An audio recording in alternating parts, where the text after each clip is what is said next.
नमस्कार, मी डॉक्टर सुप्रिया सराटे आपल्या सर्वांचे माझ्या यूट्यूब चॅनलमध्ये स्वागत करते। मैत्रिणींनो, मार्गशीर्ष महिना येत आहे। मार्गशीर्ष महिन्यात गुरुवारी केल्या जाणाऱ्या महालक्ष्मी व्रताबद्दल आपण या व्हिडिओमध्ये जाणून घेणार आहोत। या व्हिडिओमध्ये सांगितल्याप्रमाणे आपण पूजा सामग्री नक्की जवळ ठेवावी आणि सांगितल्याप्रमाणे मैत्रिणींनो, महालक्ष्मी व्रताच्या पूजेसाठी जी सामग्री लागणार आहे ती आपण पूजेच्या आधी नक्की पडताळून पाहावी, जेणेकरून ऐनवेळी आपली धावपळ होणार नाही, कोणतेही साहित्य सामग्री विसरणार नाही। यासाठी मी आपल्याला सामग्रीची यादी देत आहे, तेव्हा नक्की ही यादी तपासून पहा आणि नंतरच पूजेला सुरुवात करा।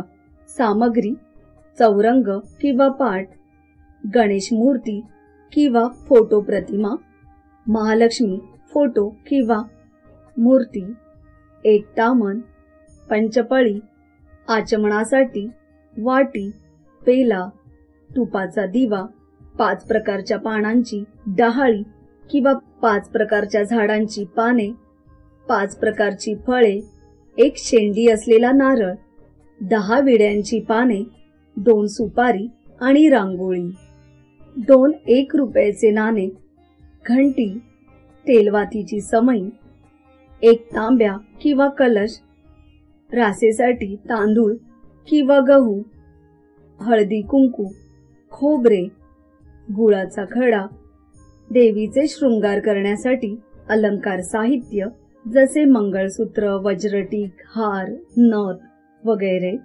देवीचे ओटी साहित्य जसे हळकुंड, सुपारी, खारीक, अक्रोड, बदाम, वस्त्र हे सगळे एकत्रितही येते।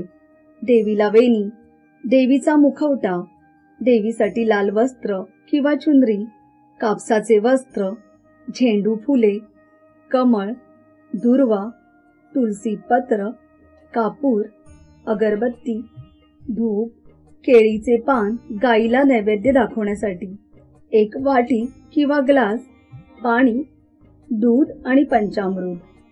मित्रांनो, आपल्याला आमचा व्हिडिओ आवडला असेल तर नक्की लाईक करा, शेअर करा आणि चॅनलला नवीन असाल तर सबस्क्राईब करायला विसरू नका। धन्यवाद।